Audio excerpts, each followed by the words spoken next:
Ready? Yeah, I'm good.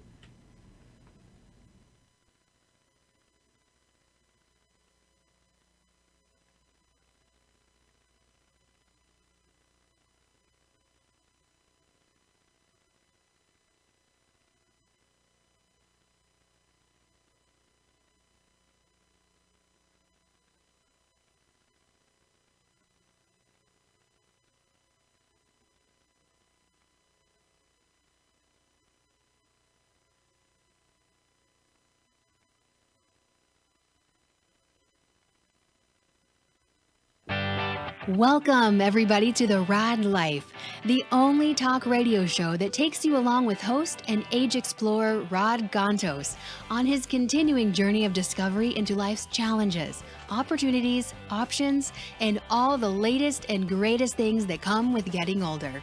The Rad Life is brought to you this week by Your Home for a Lifetime, a company dedicated to empowering you to stay safely, independently, and comfortably in your own home. And Sorry, I forgot to record it here. welcome, everybody, to the Raad Life, the only talk radio show that takes you along with host and age explorer Rod Gontos on his continuing journey of discovery into life's challenges, opportunities, options, and all the latest and greatest things that come with getting older. The Raad Life is brought to you this week by Your Home for a Lifetime, a company dedicated to empowering you to stay safely, independently, and comfortably in your own home. And now here is your host, Rad Gontos. Rod Gontos, are you there? What's happening, Orange County? Are you on screen with me, Paul? No, I'm flicking back and forth between the. You mean you're denying people the pleasure of seeing you in front of a black shroud in your home office where you look like you're about to release some sort of you know Let's try this. Oh, there we go. Witness protection. Hello, as everybody can see, I am sequestered at home at the makeshift Raad Life studio. Pretty slick looking makeshift and, studio and, there. and, Yeah. and Paul is at an undisclosed location because he's part of the witness protection program. That's right. I'm under 50 feet of concrete. I'm buried deep in the bunker here at OC Talk Radio's hidden location. Okay, so Osama Roberts over there. Okay, but no, all joking aside. Oh wow, he's got a mic too. Yeah, All I'm this stuff trying to comes use out a of the virtual darkness. backdrop, but it's not working very well here. Come into the light, Paul. Yeah, so Paul's trying to figure out the technology. We over here have figured it out. Here at everybody. we got sayings. We have a lounge hour at the Oh, I Red like Life. that. Yeah. That's for after hours. That's the Rad Life after hours. And then we got this thing, and then we've been doing stuff like, I had a gentleman on this morning where I interviewed Gary Johnson. For those who know Gary, he runs a Provisors. He does marketing. All his clients basically specializes with attorneys. So Gary Johnson's name pops up on the wall. His logo comes up on the wall. Yeah, I like that. John Dade. Cigar night, yeah. I co-hosted a virtual cigar night with him. Now, how do you smoke cigars virtually? I mean, you're smoking one and he's smoking one, so that's it. Actually, I smoked a hookah. Yeah, I'll tell you a little bit more about I smoked a hookah. Hookah night. It was a hookah night, and your drink of choice. I cleared out the debris from the partying that's been going on. Can I tell you something here? We're going to make a live switch on the thing here. I think you're talking into the wrong part of the mic. You've got a side address mic, and you're talking into the end of it. Well, can't you hear me? Not very well. So because you're talking to the top of the mic, which is dead, that's a side address mic, means you have to tilt it up and talk into the front of it. Can you hear me better now? Yeah, about 10,000 times better. Oh, well, there you go. That, ladies and gentlemen, is why Paul Roberts is actually worth an it. asset. Yeah. Is an asset. Yeah. Okay, there all you go. those So now- videos now- you've now- been now- doing. That's it. Well, that's okay. I mean, heck, that I have put out a show a day. Yes. I can't even remember. Was it 14 days ago or not? And 14 we've got months ago. Well, we've been doing this show for 5 years. I know, but I'm just saying it feels like 14 months we've been Right, doing. but yeah, the recent sequestering, yes, it feels like it's 14 months. But I've been doing a show a day. We actually have like 3 or 4 shows on hold, like because we've basically been doing more than one show a day as far as recording. Yeah. Um, and you wanted to talk about, kind of like what we're finding out, what's going on, and I got to tell you, when this thing happened with the sequestering and the coronavirus and stuff. Um, I woke up one morning, and it wasn't the remote working. The remote working didn't bother me because I've been remote working for about 20 years. The sort of the being at home, working out of the house, that kind of stuff didn't bother me because again, it's been kind of like I don't really have a physical office that we work out of, and we're always on job sites. So I tend to basically operate like out of the Center Club. A shout out to Club Core and the Center Club in Orange County by the Performing Arts Center. Networking all is basically more also sort of virtual, if you will, in that it is not, at a particular location. It's all over. So none of that bothered me. What bothered me, and it was not the first day or the second day. I woke up one morning and it was like, I don't feel relevant. And it wasn't so much that I needed to be working. It was like I didn't feel like I had a purpose. Like I did not feel like I was contributing or adding to things. And I'm not talking about in terms of productivity and work, just in general. It just was. I think it hit me a few days after, and once I basically hoarded all the toilet paper I could hoard. And Yeah, I bet you did. I bet you got a lot of toilet paper. actually, I did not. I did not. I refused. I refused. I actually fought this tooth and nail. Honestly, people around me were all like, "What is wrong with you?" And I'm like, "This is ridiculous. Like the way we're Yeah. going about this is absolutely You insanity." thought Governor Newsom, you were ready to hang Governor Newsom, good independent leaning Democrat that you were, when he just threw us No. quickly. Don't pay me with your brush. Okay.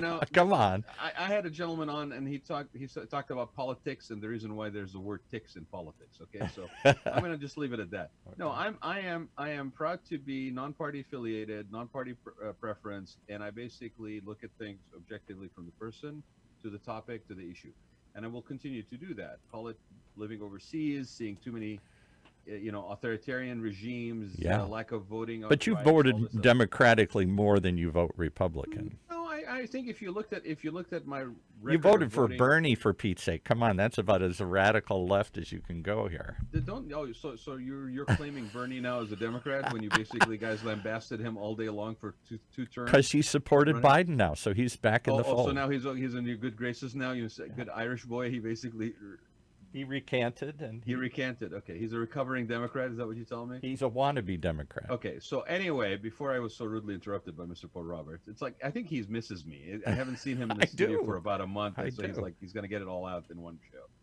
But I really didn't feel like what was the purpose? Like what was gonna make me get up in the morning and like feel like I can do it? And I wasn't really feeling it appropriate, ethical, empathetic, or compassionate to basically be down the path of interior design and going, hey, so I know you guys basically worried about all this food goods and and toilet paper and paper towels that you've been hoarding from Costco, but I don't think your house is big enough. So why don't we just build you a room edition? Like let's sell you on a room edition right now, Yeah. right?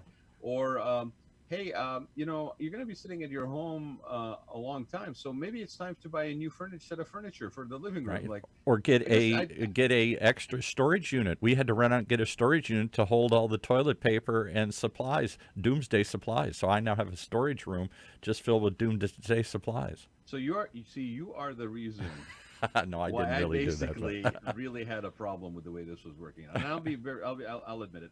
I did not take it lightly that we were having a medical crisis. What I had a problem with was how we were going about dealing with the crisis. And it was everything was black and white, shut down, all this stuff. Now I understand the gravity of the situation. Right. But I also could not avoid seeing, and I tend to it's maybe a gift or a curse, seeing the fact that down the road the actions we are taking today are going to have significant impact on every level of economy, homeless, there's just this ripple effect of taking an action today that is so drastic and severe that you are basically going to have a ripple effect that goes way beyond when we get the all clear siren and everybody gets back to quote unquote normal. Here's a newsflash: we're not going back to that normal ever again. So that's the purpose of, that's what I titled today's show. What have we learned about the new normal, the new reality that's going to strike us in the face one of these days? I think we're learning. First thing is I've got to get a green screen to make this thing work. Yeah, That's first what thing I've you learned. need to do is you need to do that. Otherwise, you're basically, I mean, I'm sorry, I'm going to say it, right? Shall I get You rid look of like it? you're about to produce some Al Qaeda video or something. Like, I mean, you got this, like ISIL black background behind you. All right, I'll get rid of it here. I'll get Please rid of it. put We'll something just, a little bit more. Oh, thank God. we'll just go back to that. Okay. Are you actually in the studio right now? I actually, don't tell anybody, but I'm the No, only. no, no. I was going to say that picture of the studio is amazing behind you. I am the only person. Orange County Talk Radio is in a high-rise office building. We won't identify which one, but it's somewhere near the South Coast. I don't know why you're worried, though, Paul. I don't You and I are both considered essential services right now. It is. In fact, one of the things that I was going to tell you, we'll come back to the new normal in a second here, but I felt very honored to be invited to the most recent Emergency Operations Center press briefing on Monday. OC Talk Radio was invited, and I thought I should get Raad on this too. And so Is it next Monday? I have to find out when the next one is. Yeah, I would love to be there, actually, Paul. I think that would be great. They had OC Channel 7 was on the call. Of course, the Register, everybody who was anybody. Why don't we plan to go and use the remote kit? Oh, you can't. It's a phone call. You don't. It's a phone call. It's just a phone call. I would love to be on that. They give you a secret number to call in, and then a way to ask questions. I can explain it to you. That would be great. And so, just so I haven't told this to anybody here, but I was on the call on Monday. OC Talk Radio was there. You just told it to a whole bunch of people. Well, I'm going to tell you what I asked, because this was and what I learned from that phone call. This was Monday, so we're taping this on the 15th, Wednesday the 15th. This was Monday, 2 days ago, and what I learned on the phone call was this: they don't know a whole lot more about where this thing is headed than we are. That's just kind of the quick summary. The head of the county was there. I forget what he's called, the guy who runs the county. It's a terrible thing. I don't remember what his title is. The Big Orange. Yes, the Big Orange. I guess there is a public health director for Orange County. She was on. Yeah. And Supervisor Wagner, who I will give a shout out. He's a Republican. I'm not, as everybody knows, not normally leaning Republican in these things, although I was kind of a liberal Republican growing up as a child. Sharp guy, and of all the supervisors, is the only one. You were a liberal Republican for about a half a second, and you basically bought into the two BMWs in the driveway. Yeah, right, exactly. Right. So anyway, he was on, and so I got a chance to ask him a question, and I also got a chance to ask. Here's what I asked the General Health Administrator: how will we know when it's safe to go out? What are the criteria they're going to use to let people start going back? Is it just fewer hospital cases? Is it some number of tests that we're going to do? What, absent testing everybody, how will we know it's safe to go out? And she really couldn't say. It was a very, they basically said, we'll get back to you. Because they're not sure if the county's going to have the authority to do it, if the state's going to have the authority to do it, if it's going to be based on the Fed. And no criteria has been floated other than we're going to stick our finger in the air, and I guess it feels safe. Based probably on fewer hospital cases, but no other real clear criteria. So I asked Supervisor Wagner the question that nobody wants to ask today. Nobody. But Paul Roberts, on behalf of our listeners, your listeners, did today. And he was very quick to respond to it, and I thought that impressed me, because nobody is thinking that far ahead. What do you question was this: I know we're in the middle of it. I know it may be too early to figure out what we do next to prevent the next one and prepare for the next one. But as a county supervisor, are we going to start using whenever we come back, are we going to start planning for either another one of these things or this one to come back in the fall? And he said, great question. I'm bringing it up this week to the supervisors because absolutely UC Irvine Health and everybody else is thinking this is not just going to go away. This is going to come back at least once or twice. Can I just say something? Or something like it. In 2020, in the United States, in Orange County, okay, where we basically have the technology to send a rocket into space and retract it and have it automatically land as if it's on a GPS coordination. Right. For us to still not be able to answer that question 3 weeks into the process, I am sorry, okay? That is unconscionable, and there is no excuse on the planet, because your lack of clarity, your lack of commitment to an answer, even if it's a, I don't know, let me get back to you, okay? And I don't know, let me get back to you was probably maybe week 1, week 2. By this point, okay, we need a little bit more, because this is the ripple effect damage that I'm talking about. Yeah. Okay, this is the stuff that I saw from day one and that I got really pissed about. I was upset, irritated. People looked at me and said, "You're not taking this seriously." I said, it's not I'm not taking it seriously as a medical thing, but just think about this, okay? If something like this will cripple us this badly, okay, and this has sort of even when it hit us in the United States, we already knew the recovery rate. I'm not belittling one loss of life, but I'm saying is we knew what the recovery rate was, okay? We knew the chances of people that are infected recovering. We already knew that, okay? There was videos from day 2 of an English couple sitting in the hospital talking about how their holiday vacation. Yeah, or the flip side, we thought the death rate was as high. I'll give you 2 quick facts I learned along the way here. One, everybody says it was like the flu. Well, the flu has less than 1/10 of 1% of people die from the flu. They were projecting this had up to 3 or 4%. That's not just 10 times higher, that's 30 or 40 times higher death rates. Right now it's running around 1.5% here in this country. Different countries where they're not as healthy, Italy and other places, it's higher. But here, it's still 10 times deadlier than the flu, but it's 1% or 1 or 2% of the people who get it will die. Right. And so with that being said, okay, we've had scenarios that are worse. We've been through worse, okay? Ebola, for example, has a 50% death rate. Ebola, H1N1, everybody wants to swine go back flu, to this. right. Everybody wants to go back to the Spanish flu like it's, like somehow a comparison. Right. Spanish flu was in the beginning of the century. If you're telling me that we can't deal with the pandemic this in 2020 the same any better than we dealt with it in 1918, I'm going to basically look at you and go, what the heck are you thinking you are qualified to do? And in 1918, because I've done it as a big history buff, gone back and revived that, which was a real minor footnote in American history because it happened right at the end of World War I, kind of got lost in that story in the history books. But 675,000 Americans died in that. But here's the lesson that I take from that.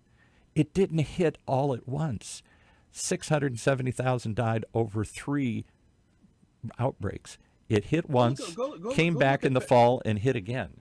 Paul, go look at pandemics on Wikipedia. Okay, we've had situations like this that have caused, not globally, that have hit maybe not as widely, that have had like a loss of life of 1 million people. I mean, my point.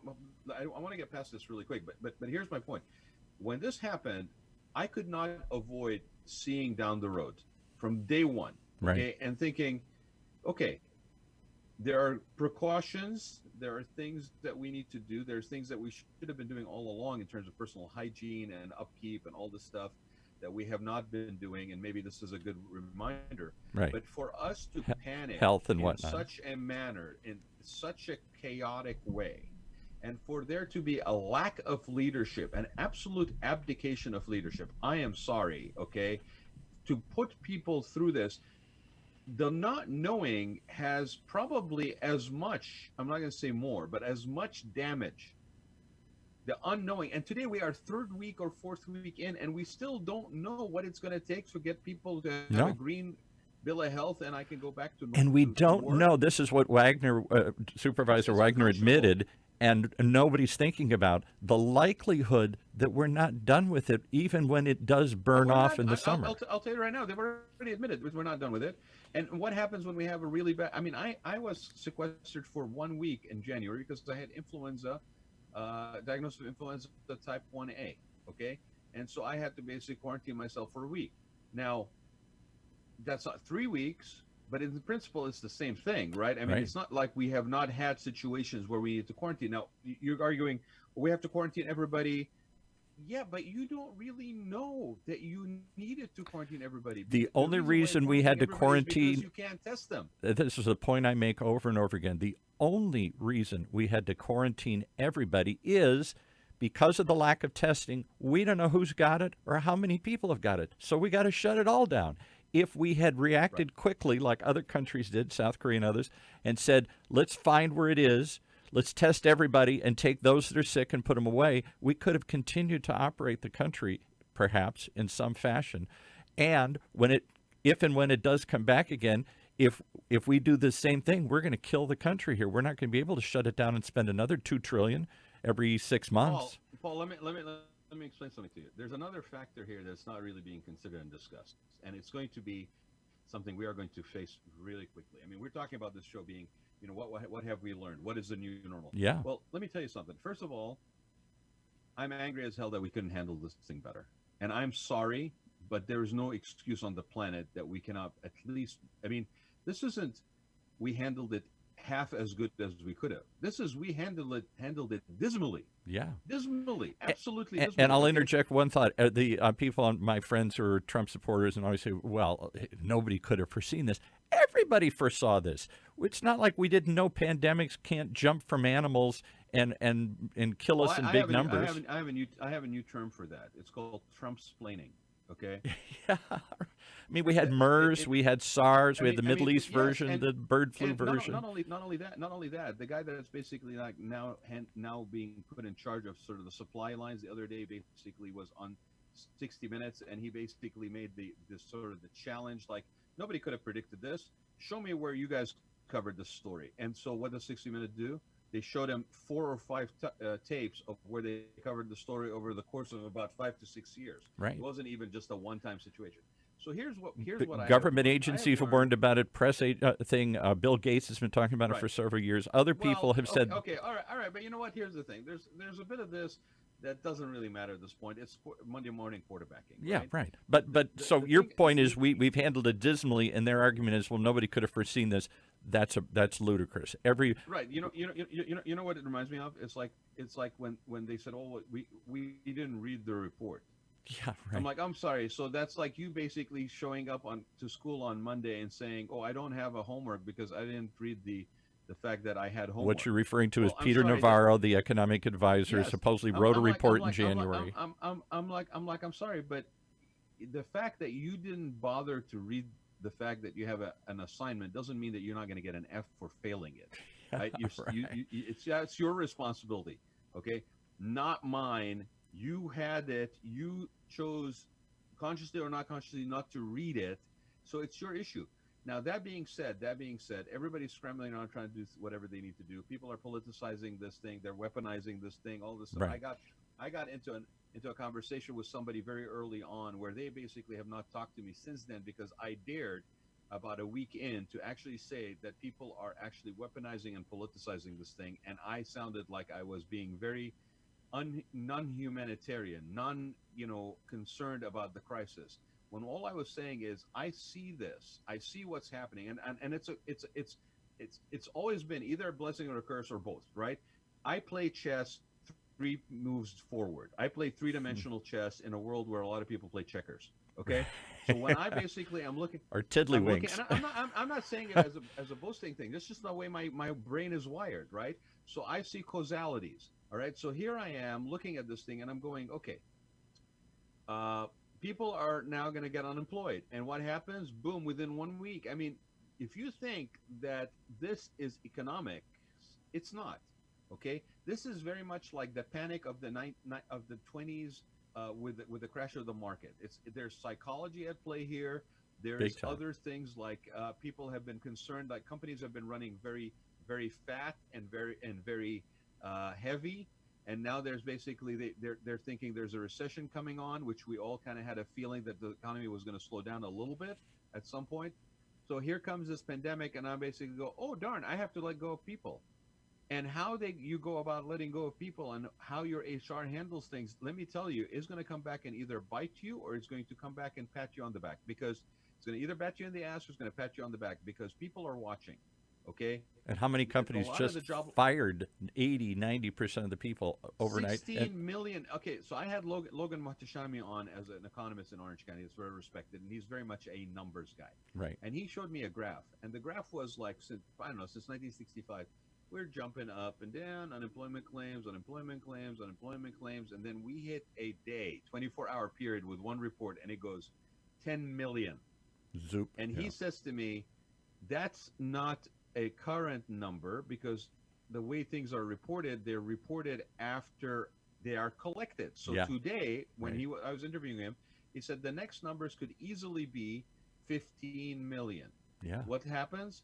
There's 16 million. Okay. So you tell me how that kind of emergency reaction to lump everybody together and keep everybody at home without any sense of when that is going to be over, without any consistency in your messaging. 1 minute you're telling them 2 weeks, the next thing you're telling them it's the end of April or beginning of April. Now you're telling them it's halfway through May. God knows when it's going to be. You tell me how that isn't going to cause so much damage that you're going to have an increase in the homeless, you're going to have an increase in job losses, you're going to have an impact on businesses. I'm not saying that it's all about money, sorts of stuff. but it's not about bankruptcy. It's about livelihood. Okay, nobody has 60, 90 days. It's very rare in this country when everything is basically based on consumption. The economic health of the economy health is based on consumption. If you don't buy things you don't need, the economy crashes. Yeah, basically. right. Okay, I mean, let's call it like it is. Right. Okay, there's no emphasis in when we jump incentivization off for the little saving. mouse wheel and stop chasing our tail, the more, all of a sudden the economy just goes in a tailspin like it's never done. I'm sorry, how many ads for saving do you see on TV? How many ads for saving and opening savings accounts do you see anywhere? It's all about consume. Right. The way that the system works is that if you don't buy stuff you don't need, like a lot of fucking toilet paper, excuse my French, okay, then you basically don't have an economy that's healthy. So that being said, the economy was roaring, was actually on fire at the beginning of this year. Right. Okay, and then something like this hits us, and everybody basically starts dumping people, furloughing people. You know, all of this stuff happens so quickly, it cannot be an economic reaction. There's other things at play here. Fear and emotion. Right, fear and emotion. And honestly, greed. Taking advantage of a situation and a scenario to maybe dump and streamline your operations. I'm not saying a lot of people are doing this, but I'm saying some people are. And how you deal with your employees, that's one of the things I learned through interviewing people this last couple of weeks. Everybody is very conscious in a heightened state. How you deal with your employees, how you navigate the ground today as a businessman or a business person who is basically messaging and promoting their business and developing business promotions or messaging or putting out content or whatever it is. How you do that today is going to have a lot to do with how you fare after this is over. Because everybody is watching. If you are sitting there and you're basically looking at harvest and quotas and stuff like that right now versus compassion, empathy, you have the right to basically make a living. However, you have to also be sensitive to other people's means and abilities. Where's the empathy column on your spreadsheet? I don't see an empathy column on the spreadsheet. It's called how you basically calculate your worth on a higher level than a piece of paper with red and So there black are on the companies out there that have already gotten good press, Apple being one of them, where Yes. they're going to continue to pay their employees through this thing, others out there. And then there are others that literally laid off 80% of their employees. Okay, so let's shift gears here for a minute, Paul, because I mean I think anybody who's listening to me knows that, I've been maintaining a very positive messaging, but don't ever for a minute forget that I was ticked off about how badly You were not happy when they shut it all down so quickly. I was not happy. I thought, you know what? The damage that you're going to do, it's like you're going 100 miles an hour and then you basically literally yank the friggin' engine out of the car. Yeah. What do you think is going to happen to that car? Oh, I'm just going to put that engine back in the minute that basically they tell me it's all good. No, you freaking just destroyed the car, right? You'll be lucky if the wheels don't fall off. So let me ask you two questions here. The same question I asked Supervisor Wagner and others here. What's the criteria? When are they going to say it's all clear, it's safe to go out? How will they know? Because we haven't tested the country. Unless everybody had a test and we knew Rod is safe and Paul isn't, then how do we know it's time to go out? And what do we do in the likely, this is what nobody's talking about, we're just so short term right now, what do we do if it comes back again in the fall? Because we won't have a, there's no way we're going to have a vaccine by then. Let me start from the last point one. Okay, it's coming back in the fall. That's and if what it's not happened in the this Spanish flu. particular thing, Right. if it's not this, it'll be something else. Because here's the reality of the situation: every year we have some sort of hybrid version of a flu virus Right. that we deal with. Right. It's not like we deal with things that are known all the time. Every single thing changes. Every single thing morphs. Your immunity basically is immune to one thing, then you have a strain of something else. We deal with this all the time. Right. Okay. And- Even more reason for why the way we reacted to this is just insanity. Okay. So will we shut the country down again if it hits again in December?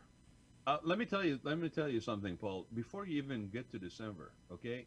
Where do you think? We are working with this assumption that people have no threshold for sequestering, no threshold for being confined. You're talking about a country that prides itself on freedom of mobility, and Right. you basically just put the whole country in shackles, literally. Many right? of the middle And you states haven't basi- even and- have refused to go along with it. It's people's right to go to work. I can't tell them what to do. They say in South Right. Dakota and well, other things. that is a little, how should I put it, sensitively? That's a little self involved to the point of basically I don't care about somebody else's well-being. I don't think. Right. But that's the ultimate libertarian tact: is that hey, Yeah, if you want to still go, go. But then, okay. But then here's the truth. The truth is, if you are a danger to yourself or others, there should be some form of mitigation for that danger. Okay. Now, Right. you can choose to basically self-mitigate, if you will, versus medicate, which a lot of people are self-medicating right now. I'll too. bet that too. But yeah. if, right? Because if there's anything that's flown off the shelves, faster than toilet paper in the last 2 weeks has been alcohol. That's the And cannabis. Cannabis has gone through here. and cannabis sales. But here's the thing, all right? We're gonna get hit with this again, and if not this, something else.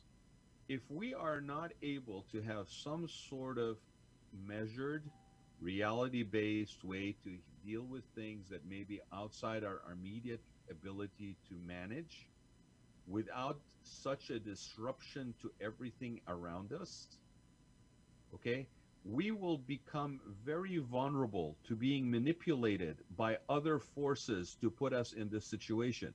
If it takes this little to get us to basically impact our freedom of mobility, impact our ability to make a living, if it is that easy for people to basically push our buttons and get us to do this, and we don't have any other means to basically address it, we are going to be a heck of a lot more vulnerable to other things more serious than a virus.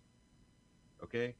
We are going to be very manipulatable on this fear. That's not to say that there's no legitimacy to this, but we have to have a better way to deal with it that does not disrupt and uproot so many So people's here's the lives on a question daily again. I basis. repeat the question for the third time that nobody. I know you're trying more than most to do it. Supervisor Wagner said he at least was going to. He's concerned No, about it. He's going to bring you it don't up. you don't need to repeat the question. I Are we already going to know what have? you were So, for example, let's say this thing's coming back. The exact same thing is COVID's going to hit again in the fall. Same disease, same deadly thing.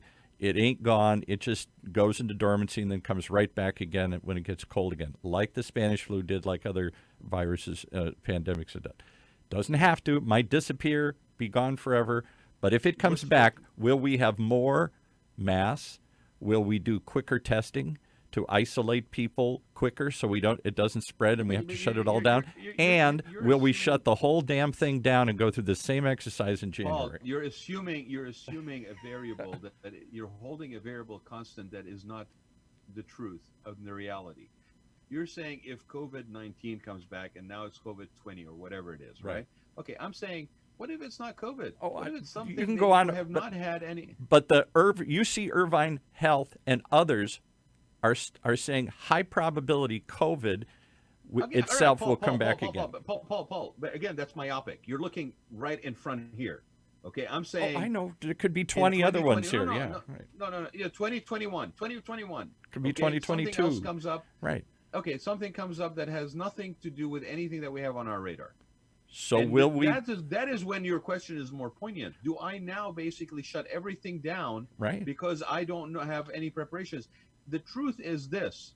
Every single time we have been faced with a medical crisis, we have basically done the following. We have identified those who are more at risk. We have basically cared for them and isolated them, put them in some sort of quarantine or temporary confinement to cure and help them. And by doing so, maintain some control of the situation. Additionally, we've also went out and tested for antibodies and things of that nature to know if somebody out there actually is at risk or not. Okay, I did an antibodies test last week by Dr. Iman Bar, okay, who was on Channel 7 the other night too, talking about the same thing.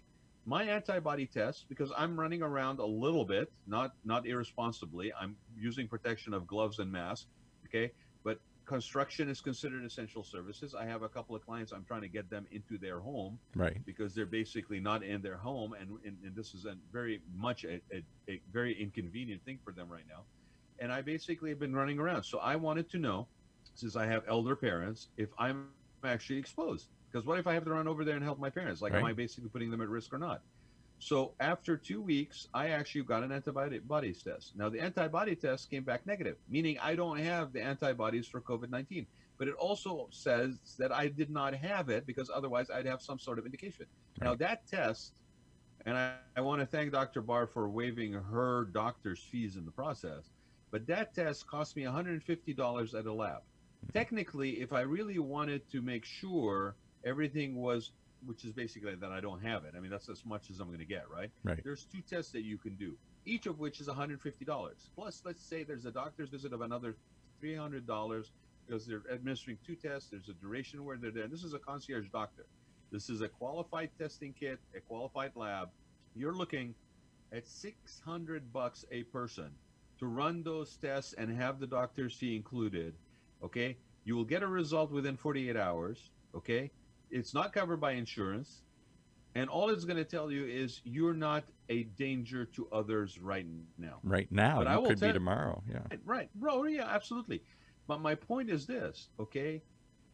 Who out there who has just lost their job and a family of 4 is going to be able to afford $600 per head to get that kind of Should peace be of mind, $20. even Should if be it's temporary, $30. Should right? be $50. Right. Right. Should be free. So this is what I mean by lack of leadership. This is what I mean by abdication of leadership. Okay, why is it that a distillery in Long Beach took it upon themselves to retool and basically do hand sanitizers, Portuguese Benz? A shout out to Portuguese Benz, which is going to be interviewed by Dan Lipton on the one of the shows that my production company, Golden Seal Productions, does, Taste of the Beach, which we've had on OC Talk Radio. Yep. He's going to be interviewing Portuguese Benz this week. So why is it that a distillery can act faster than people would have access to more resources to jump into a situation like this to provide a much needed asset? Why is it that we still have not had a major national call for action blatantly, openly, publicly, which means you're putting some confidence into the system, you're assuring people that meaningful actions are being taken? Why didn't we do that where we went to every paper mill in the friggin' country and said, you are not going to do reams of paper for printers right now. You're going to be basically building N95 masks. Why didn't we do that? I go back to testing.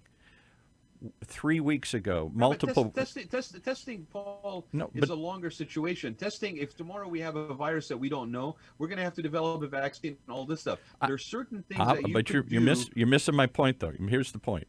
If I understand it takes a while to get a test. Okay, let's assume that it's a new virus. We don't have the test. But as soon as we get it, if we don't test everybody, I mean hundreds of millions of people, 100 million, millions of people, as quickly as we can, we have to shut it all down because we don't know who's got it and how far it is. But you're painting yourself a false premise. The false premise is this: There is no such thing as test people as fast as they can. You know how long it would take to test all those people? Korea, Long enough for the psychological damage to continue to take hold. Korea What was I'm doing 10,000 a day. We haven't done 10,000 in the county yet to date. Okay, Paul, again. Drive-through tests, everybody mail a test. Can anything be done in the meantime, in the interim, to provide a sense of some sort of comfort, some sense of that we are doing what we can and we will do more? That isn't being done. That's what I'm saying. It's like, okay, people, you know what the most damaging thing right now is happening in the last few weeks and right now is the not knowing whether I have it or not, the not knowing when I can actually get out of my house, the not knowing what it, not knowing if it's coming back. Those are the three questions. Have I got it? When am I going to be able to go back to life? And will it come back again? Those are the three unknowns. That there are scams out there right now for testing. Oh, sure. There's always scams whenever people are desperate. But there's scams. There's scams. There are people selling people on things that, if you take this test, you'll know X, Y, and Z. First of all, the lab may not be qualified. The test may not be qualified. We suggested during the interview that, with Dr. Barr, that you should definitely go through your physician if you're going to do that. Do not basically buy into this, thing that you see on Instagram or on Facebook or whatever about a test this and a test that. What I'm saying is you don't have to solve the problem. Like, think about World War II. Think about the fact that there was bombing going on, there was war going on, and yet there was still leadership in shepherding the population through the crisis. There is no shepherding of the population through the crisis. There is chapter and verse of do and don'ts. But there's nothing that is feeding the comfort of people, comforting people while we navigate our way through this. None of that is happening. That being said, I know. So what do you think will happen, and what would you like to happen? Oh, I don't think we're going to deal with the next one any better than we've dealt with this one. Isn't jaded? Isn't that frightening? So we're not going to have more masks. We're not going to test faster. We're going to shut the whole country down. No, it's not frightening. You know why? Because there's something else that's happening during this that nobody is really talking about. What's happening during this is a complete disillusionment. The complete disillusionment with structured institutions. Well, that's been going on for a long time. We don't trust anything anymore. But Paul, this is your shelter, your food, your life in danger. This is not a political, ideological leaning one way or the other. This is where the rubber meets the road. If I trust my own community's ability to step up and do something more than I can trust anybody in a position of elected seat, that means that we basically are now entering a totally different arena. Okay, when I trust more that my food and beverage part of my community, the restaurants, are going to basically jump to doing little mini markets of all the goods that they have in their fridges and freezers, when they're basically going to come together and provide, disinfectants and cleaning supplies that they have access to quicker than anybody else. When I can trust that more than I can trust institutionalized systems and checks and balances, we are entering a completely new era right now on that level. Well, people are handling this themselves without any guidance. People are on their own, stepping up and doing things. Right? So why do I need you, federal government, when I'm actually more better off basically seceding as a state of California? I mean, I'm gonna put it right out there. Okay, why do I need to continue to give you guys donor money as a state, right, when basically I can't count on you in a situation? And I don't know like if people understand what that means is that we as a state pay more into the federal system than we get back in federal dollars. Right. We're a donor state. Why do I need to continue to do that? Now, that being said, again, because the whole point of this conversation was what is the new normal? Where are we going from this? So this is all the crap and the debris and the the damage and all the stuff that's going to be carcasses that are going to be thrown into at the end of this. This is all that. However, I will tell you some other things that I've encountered, and it really stems down to the fabric and makeup of people on an individual basis. Okay. I have seen side by side people in the same industry, maybe even literally next to each other in a shopping center, where one basically exhibits growth mindset and the other one exhibits doomsday scenarios and bunker mentality. Right. Okay, I have seen people that are basically are opportunists and are profiteering, and I've been seeing people that are extremely generous and can't do enough. Okay, I've seen people basically muster up. I've interviewed people who have mustered up maybe like about 1,000 members on their Facebook group and about 60 people that are sewing masks, and just basically finished a count of 12,000 masks in 4 weeks, including about 1,000 masks or so for the USS Teddy Roosevelt that basically was on the news. Okay, I've seen people basically like these distilleries turn in their operation and retool it to do hand sanitizers. I've seen people business that have basically put out deferment, working with people, being sensitive to their plight. All of this stuff. There's been a huge, huge, and wonderful expression of the nobler side of humanity that actually gives me a lot of hope. So can I make an interesting observation Yeah. on that point? Yeah. So as a child, and to this day, I've been fascinated on the subject of war. I was an American history major, among other things. And since I was a little kid, I loved reading about war. And everybody'd say, why? What are you, a warmonger? I said, no. War, to me, brings, when you place people in extreme life and death situations, like in a war, it brings out the ultimate good and the ultimate evil in people. You see people with self-sacrifice and throw themselves on the grenades and do things they would normally never do, and you see people do the most horrible things and kill millions and all the horrible things we know that happens in war. This is like that experience. When you place people in an emergency, some of them rise to the occasion and give you hope, and some of them you say, what the hell are you thinking? Have we sunk that low? That's the world we're in. So you choose to focus on the positive, and there's a lot of it out there. There's also a lot of negative out there. A lot of people ripping people off and doing things. Here's the thing, Paul. People's bullshit barometer right now, or is a monitor is highly tuned.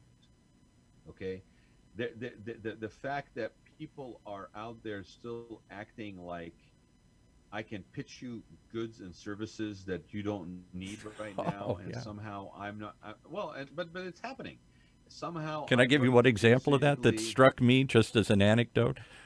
I, like you, have thousands of people. I think I have 8,000 people on LinkedIn in my group, because we're a radio station. And I can't tell you how many financial planners out of the woodwork every week. Hey, Paul, see we're LinkedIn. Maybe you'd like to jump on a call and go through your financial objectives right now. And I thought, really? Yeah. You're going to try and snake me away from my financial advisor at the moment that I'm trying to, I'm looking at him saying, man, did we do a good job or a bad job? And you're going to get me to. If there's anything I can suggest to people, and I talked to this with Gary Johnson earlier on this interview. I think his interview we'll drop it probably Friday, but if not Friday, then definitely over the weekend, Saturday. But here's the thing: if you're on LinkedIn, and we talked about this in the sphere of, are you relational or are you transactional? Right. And those are terms that are common for people. Like, do you operate your business and your life on a relational basis or a transactional basis? Right. And we have argued and said that the only way that you sustain something is a relational based business, not a transactional based business. Because transactional means that it's gonna be more costly.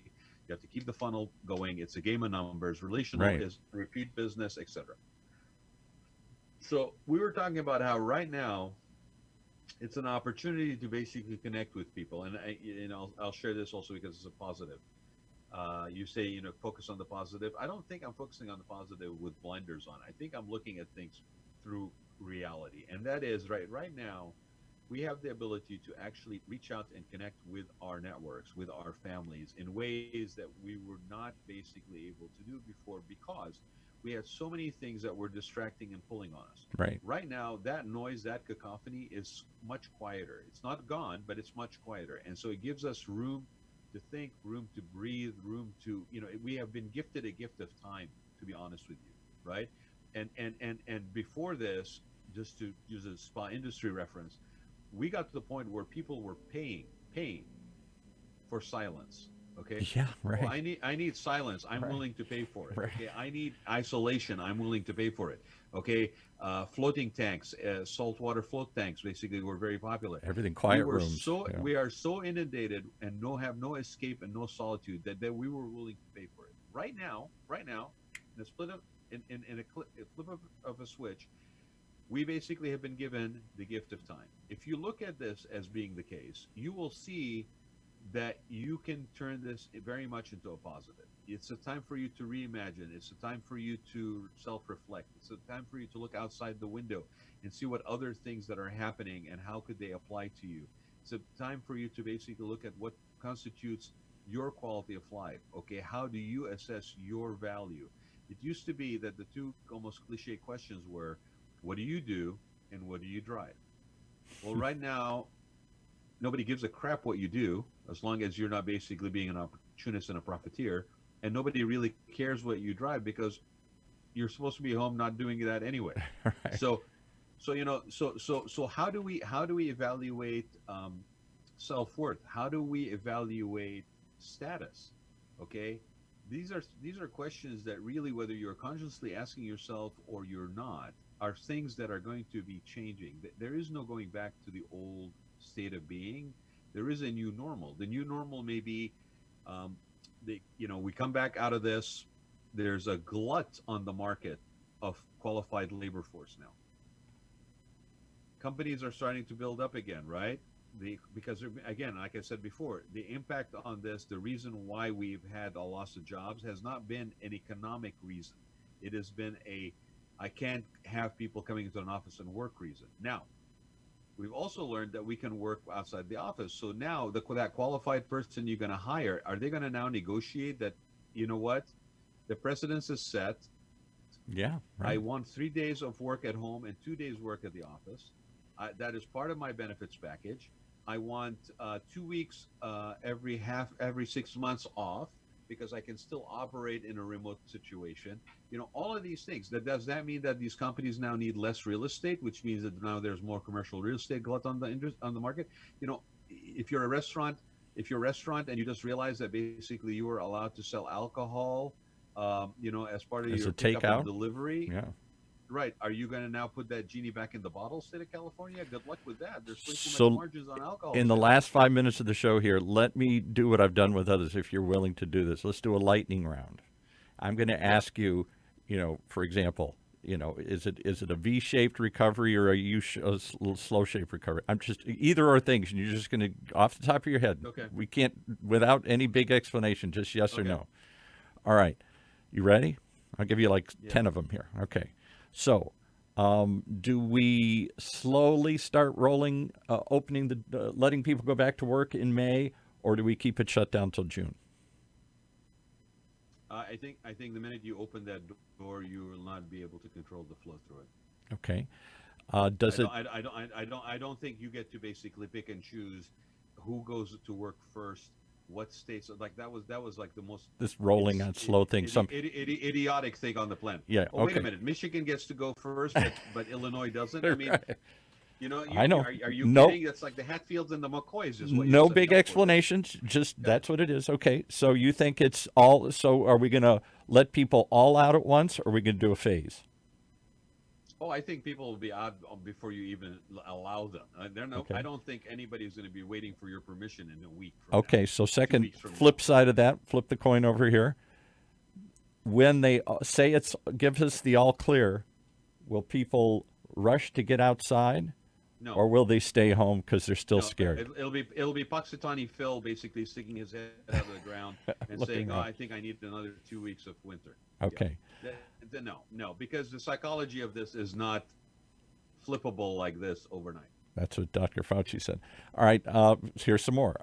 When we get back out and running again, do we prepare for the next one, or do we bury our heads and say, phew, we survived, never think of that one again?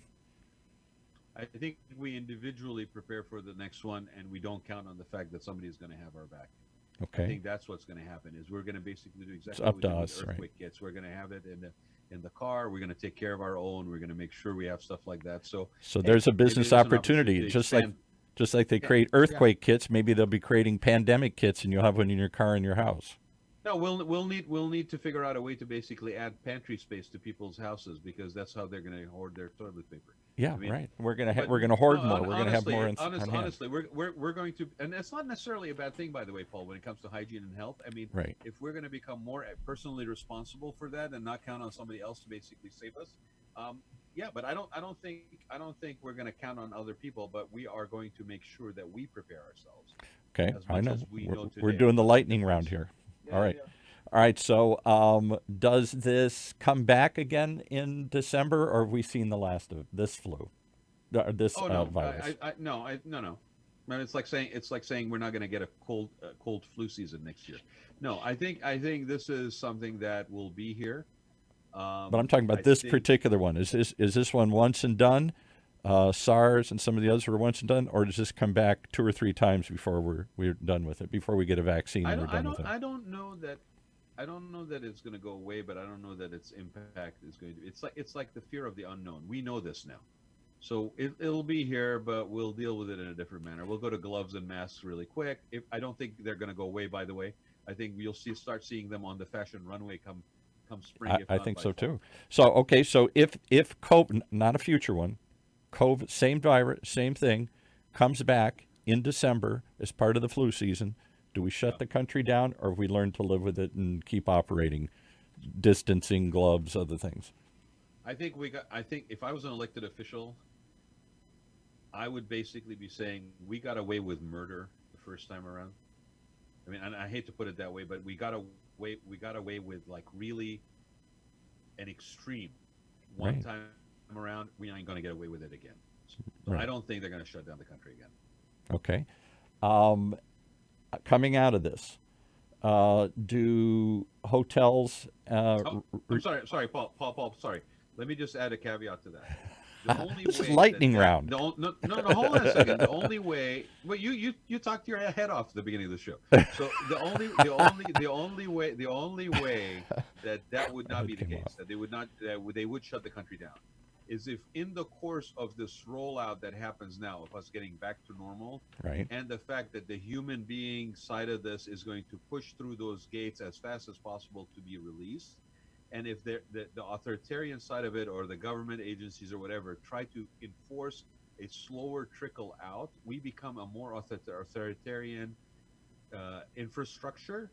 Next time around, there may be a little bit more enforcement in shutting things down, at least in certain areas of the country. But if that doesn't change, if we still have sort of the freedoms that we have today, I don't think they'll shut us down again. so does this lead to a bigger federal government with more responsibilities, just like 9/11 led to the creation of Homeland Security, whole new division and department in the government? Is there a new pandemic department that gets funded and it's got 80 billion people, or does this instead make the federal government more irrelevant, and we're just going to rely on local and ourselves and our neighbors to handle future emergencies? Well, the truth of the matter is that as long as we are a United States of multiple regions and multiple resources under some sort of a federalist system, Right, there will be a need and a role played by that central government. Okay, and that is not being done right now. And I'm being nice because we actually had certain measures in place that were literally underfunded, literally obliterated and removed. right, If there's anything that should be, I mean, and it's not a political thing, it's not a Republican or Democrat thing, it's not a fiscal responsibility thing, because there's nothing more damaging and costly than to have something like this basically ripped through the country and the soul of the nation. Okay, and that is more costly than any budget overruns. The country, according to Logan Matashami, is healthy. There's not there We were not at risk of basically going bankrupt, and so right. this should tell us that certain programs, certain safety nets, should never ever be subject to budget cuts. that we should have everything that we need to take care of our own when it comes to those things, and it doesn't matter. But the whether reason I it's asked the over. question is, I'll just cut you. The reason I asked the question is because some other countries, there's been articles written about how authoritarians use a crisis to accumulate more power. Well, I gotta get more troops. I gotta get more police. I gotta get more soldiers. I gotta get more Well, bureaucrats. that's I going to gotta get happen more here. agencies. That's going to happen here. Uh, But or you're or right. The way you asked the question from the perspective of who would be there to save us, and what I'm saying is, I think there's a role to be played as long as we are considered a with a central government. There's also going to be more that we take on ourselves to make sure, because we are jaded and we don't trust. because, for So we're example, breaking look at trust what with our happened phone. after 9/11. As terrible as 9/11 were, how I forgotten how many 1,000 people or something, or a couple thousand people were killed in these plane crashes and the buildings collapsing and all that. Um, what were there? 11 or 12 hijackers caused that. The Yeah. trillions of dollars that we spent after that trying to secure every plane, every airport, every port of entry, created a whole new department, the Homeland Security, and funded it like almost as big as the Defense Department. I mean, we spent trillions of dollars off of one incident because we suddenly felt vulnerable. As we now suddenly feel vulnerable to this, will we create a whole new federal infrastructure to fight this or handle it in the future? Paul, we had a structure that could have helped us better. I'm talking about a bigger we one. just I'm, no, but hold on. this is yes or no. I know. And I'm no. You don't get to ask the question open ended like that and tell yes or no. Okay. Yes, I have do. It's a had- lightning had, round. We had measures in place. We had agencies in place to better address this kind of a situation. Would they have addressed it any better than we did? I don't know. But all I know is that we did deplete those resources. We did cut down and remove some of those things. Right. Now, We cut back on the CDC. We cut back on emergency right. panels. We're talking about, like disengaging ourselves from a worldwide organization because we don't want to do that. Yet we are coming out of a global pandemic.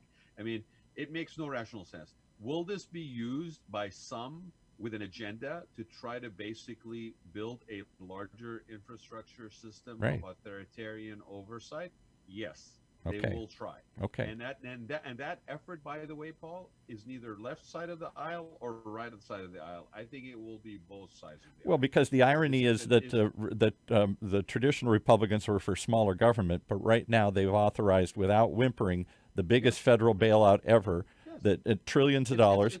I'm sorry, it's called power. What was the question? Yeah, right, exactly. All right, so here's the next question. So That doesn't come in a blue jersey. Or as red we jersey. come out of this, will it accelerate people's distrust of government, or will we go back to the Joe Biden, let's go back to the way things were and we're going to trust the federal government more?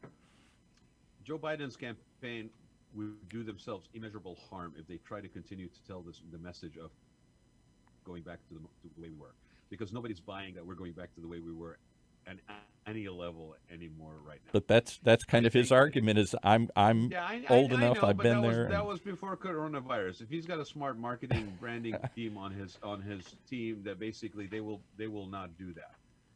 The thing about this is this, though. You asked the question: will we trust government more Or less. what have you? Right. Right.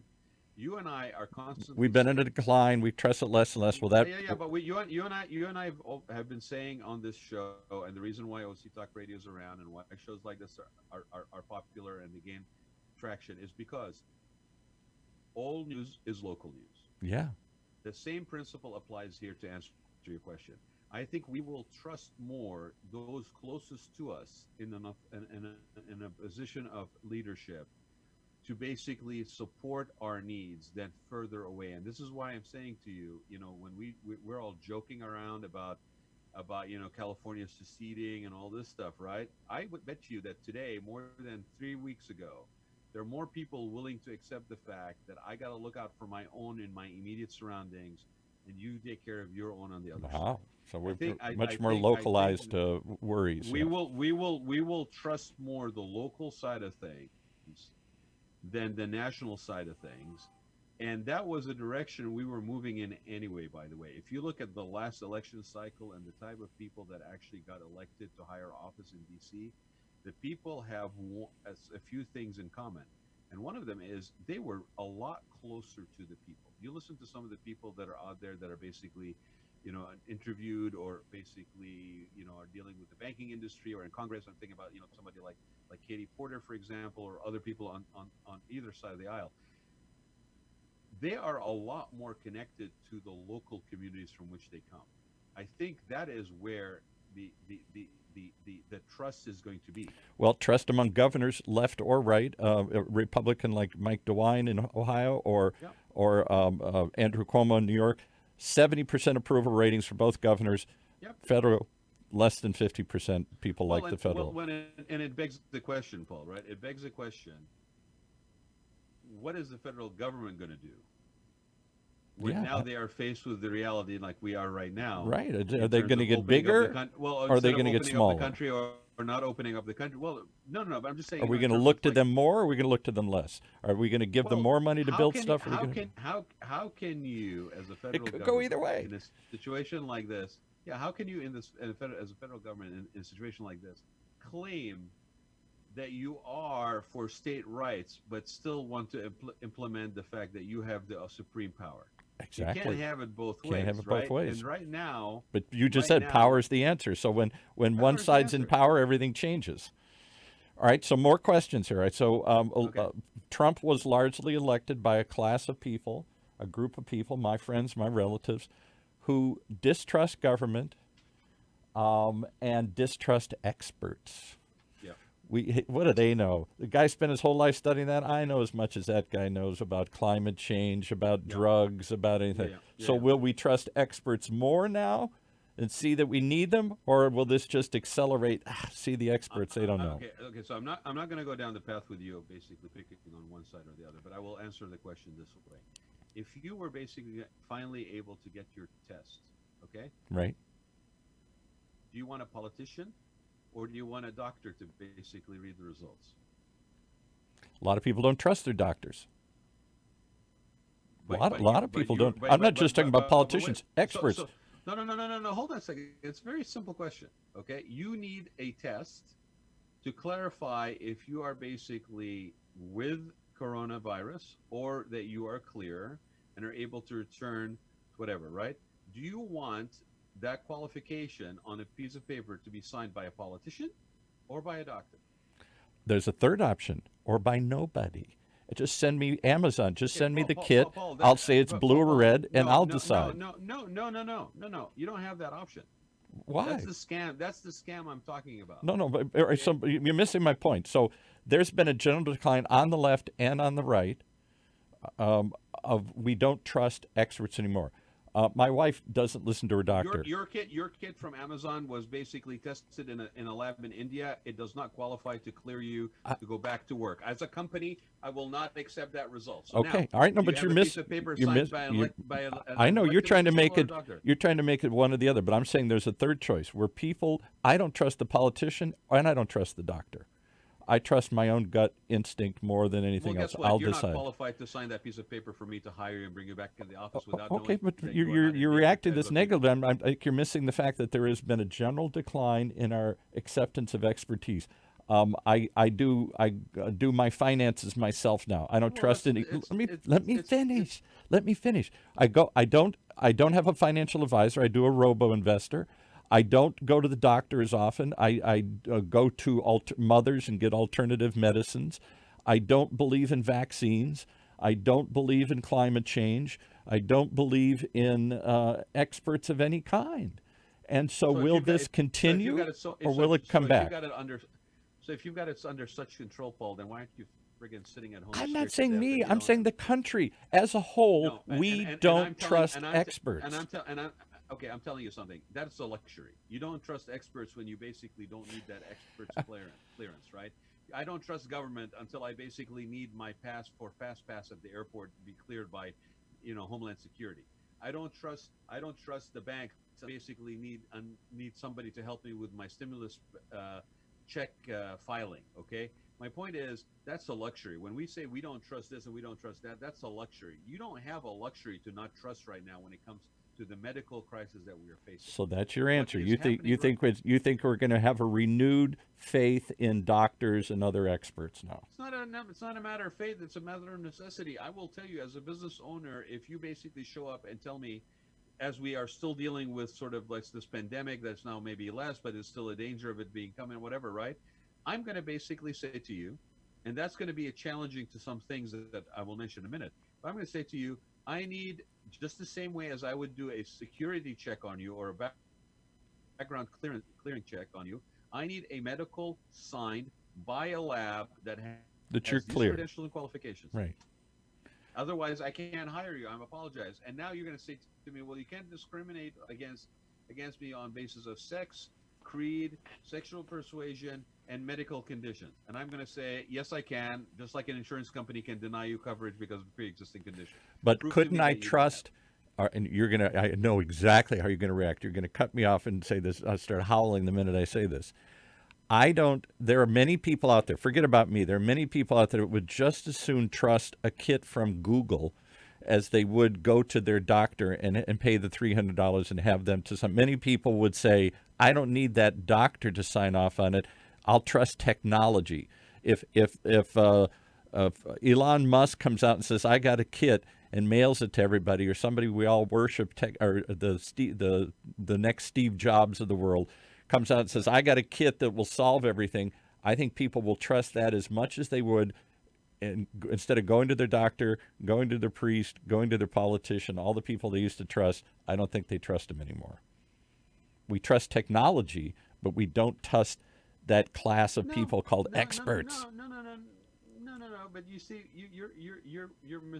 you're misunderstanding one thing. You said we don't trust that class of people that we call experts, right? Right. That's Unless what they're you said. technology. We trust those experts. Hold on. You just said that, right? Right.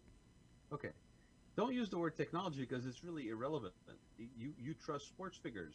You trust celebrities. You trust Maybe. heads of industry more than you trust quote unquote expert. Well, guess what you just did? You just made all those people experts. So you can't say you don't trust experts. You trust experts. You just basically have you're just trying to parse the word. We know when we say experts, people who are educated, who have spent a lot of years studying something. As a group, I don't trust political experts, financial experts, medical experts, a whole group of people that my parents grew up trusting. If the doctor told my dad to do something, he did it. Nowadays we go, I don't know if I believe that. So you're going to be okay basically going in and getting surgery on your knee, but basically having Elon Musk perform it, right? The fact that whether you like this or not, the fact of the matter is people don't go to doctors as much as used to and don't believe their doctor like they used to. They're more apt to say the doctor says take this pill, and they go, I'm not going to take the pill, or I'll take one when I feel like it. Paul, they haven't, because they haven't been put in the circumstance where their whole life has been threatened to this level. Okay, so that's your answer. So you think we're going to have a renewed faith in, for example, doctors now? We will have to because and now I'm not saying it's long lasting. I'm not saying it's a paradigm shift that we will never go back to this sort of place of complacency. I'm saying for the time being, okay, you are not going to be able to self-cure yourself. Okay, you're going to need assistance from somebody that knows more, because your lack of knowing is driving you nuts. Your lack of knowing is paralyzing you. You're going to do whatever you need to do. This is where you become also vulnerable for people that are charlatans, or people that are trying to sell sure, you, yeah. There'll be snake people oil, have a magic right? wand and you wave it and everything. All right, so on the on the same tactic. What the doctor, yeah. Or on the same tactic. Hold on a second. You know what the doctor told me when I basically got my antibodies test? What? She said the mask is there and it works, but it's really for other people to be protected from you. Yeah, right. Not the other way around. Yeah. And the thing with gloves, she's like, I don't know where that came from. Because if you really think about it, the idea is that, you could touch something and then touch your face, right? Right. Okay, so you I'm can still touch the glove and you touch it there. So how does that even change anything? I just touch my face, now it's on the glove, right? Right, doesn't. But there's a perfect example where we trust our own gut instinct. Somehow I feel safer if I put a glove on, even though the experts say it's a waste of time. We're still doing it. Well, but I think you're more likely to listen to that expert right this minute I'm not than sure. you did before, because you are at more risk. The cost of not taking that into All right, consideration. here's Go another ahead. one. Another controversial one. I'm a good Irish Catholic. I have never missed mass. I can't remember ever once missing mass. Maybe once or twice if I got sick, but I'm Okay. that dedicated to doing this. Okay. Now in 4 weeks, 3 weeks, I haven't been to mass. Yeah. Do we, having learned to live without church, do we just rush back and thank God I can commune with God and commune with the people, and I've been waiting for this, or do I say, hey, I learned to live without it. I don't need it anymore. Does it decline church attendance, which has been going down steadily for the last 20, 30 years, or does it make people more? As soon as they can, they'll race to go back to church because they need help and they're scared. So you're assuming that this decline, this severe decline, or this sort of restriction is due to the coronavirus, right? Like this, otherwise we would not be dealing with No, I this. say church attendance has been on a steady decline for 20, 30 years. Now it's Well, you know what? stopped. Okay, You know now what? it's stopped. What's been, and I use the word attendance without necessarily an attachment to physicality, but you know what has been a constant increase in attendance when it comes to that? Televangelists. I mean, if you look at televangelists have been preaching using the electronic medium for remote I get access it, and all that stuff. I'm saying more So, than so it. what? For the first time ever in the Pew poll a year or two ago, when they asked people what, do you belong to any organized religion, the number one Yeah. answer for the first time was no.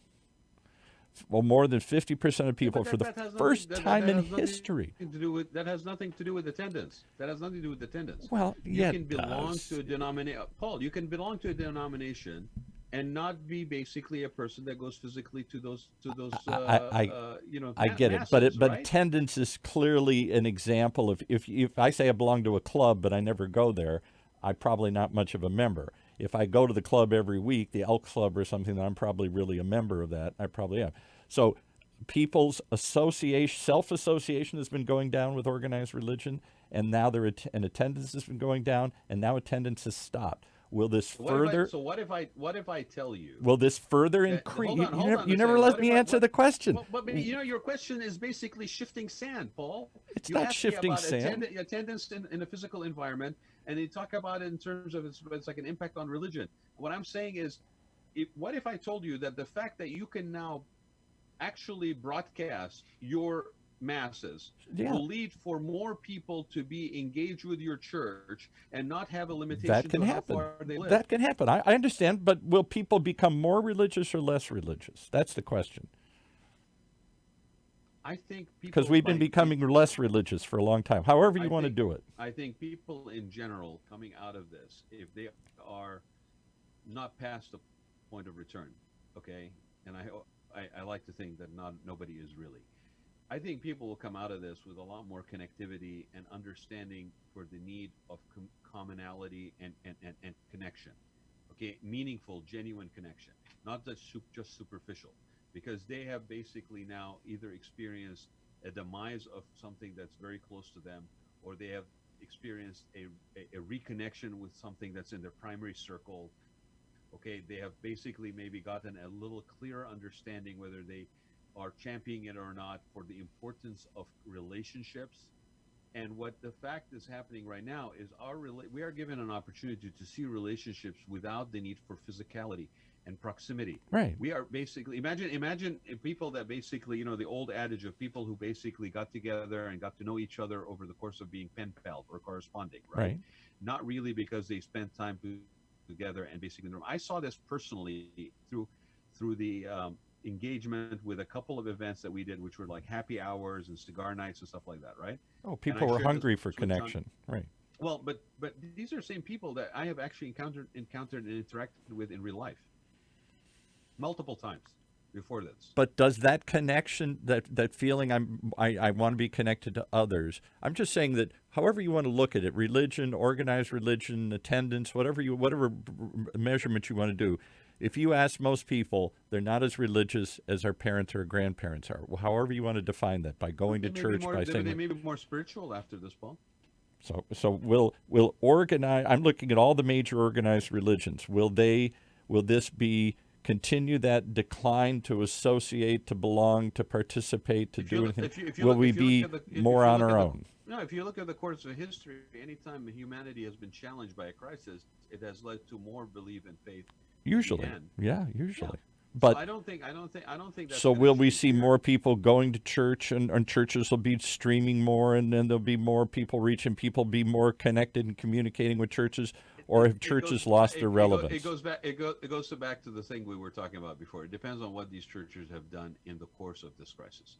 Because if they, and I have not really seen a lot of activity. Like I've seen some people basically just, turn on the cameras, and basically that's all they have done. Right. I mean, there's some people are going to basically remember how you acted and how you behaved during this period. My own You personal really view is, and I'm disappointed at what my church has done and others have done. They have tried to stream.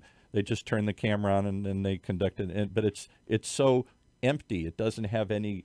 If that's all church is just turn on a live stream once a week, and I'll watch it while I'm cooking or cleaning.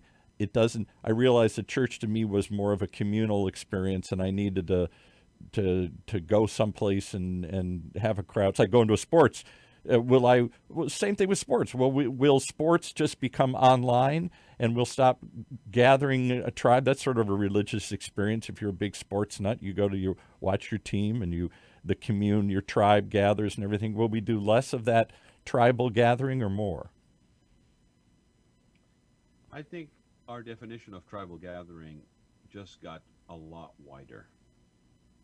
I think again, you keep using these references to the old normal. Well, yeah, right. Yeah, Are we going back to the old normal, or are we going to the new no, normal? But the first thing I said was there's no going back to the old normal. So, I said that to you, and you termed this episode the new normal. Right. So there's no going back to the old normal. Abandon the old normal. That does not exist anymore. So will esports will go up, and football attendance or baseball attendance will go down. Filling up stadiums or baseball games will go down. Conferences just went through that over the last 3 years. Smaller size conferences, right. More e-learning is going to become big. I mean, the irony of e-learning, for example, is that at the beginning of this year, because of influence and probably special interest, the state of California put out a moratorium on distance learning for 2 years. This went into effect January 1st. It was one part of the laws that were passed last October. Okay, didn't know that. January 1st, there was a moratorium put on distance learning in the state of California.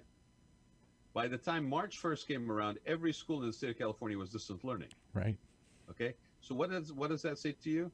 Life happens when you make plans, people. Right. Yeah. Right. So this. Do all our do shopping centers get smaller? Do football stadiums get smaller? Yes. Do movie theaters? Do we still need? Here's a good one. Do we still need? Also gets smaller, Paul?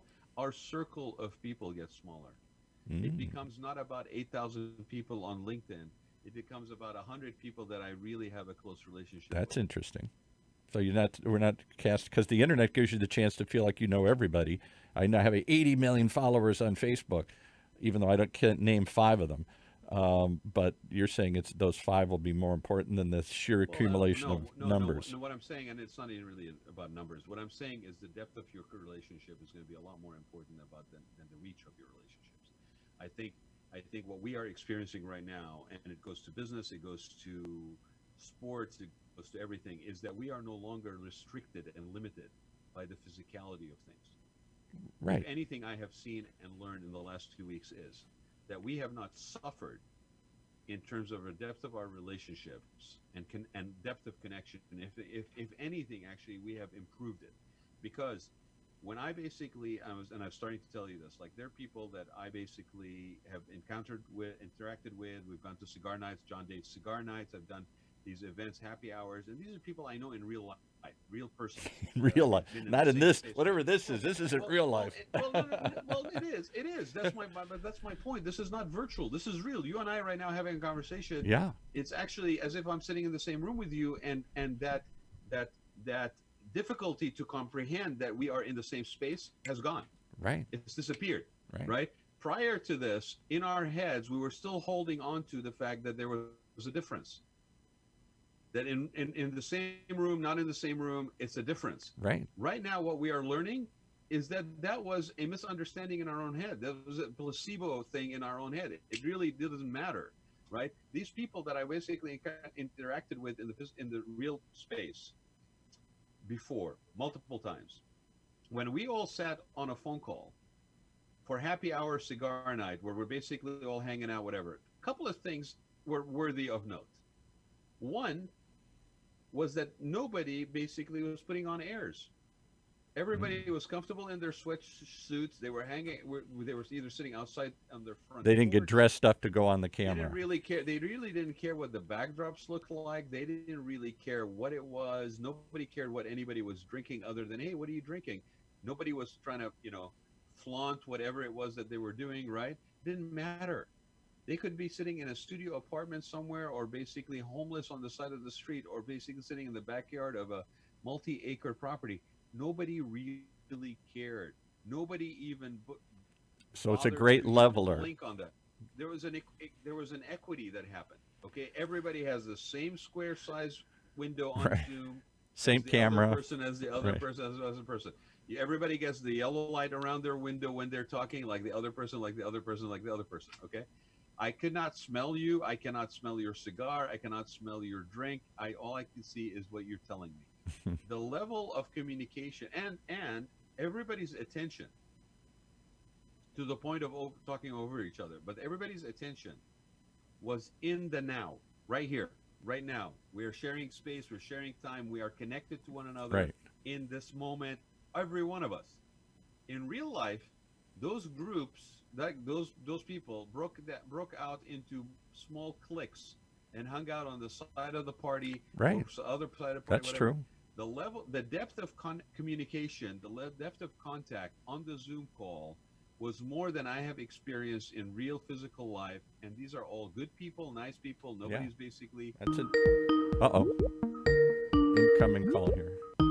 I think it's my call coming in here. Oh. I think I got a test coming. Well, let's wrap it up with that, because that's a Okay. positive note that you can find connection. And the thing about it was, we were able to actually have questions. Like, we asked, like, how's people doing, and going around the room and actually sharing. So the level of share, the depth of communication, the being in the present with people, okay, in an environment that you would think would be counterintuitive to that, was actually a positive experience.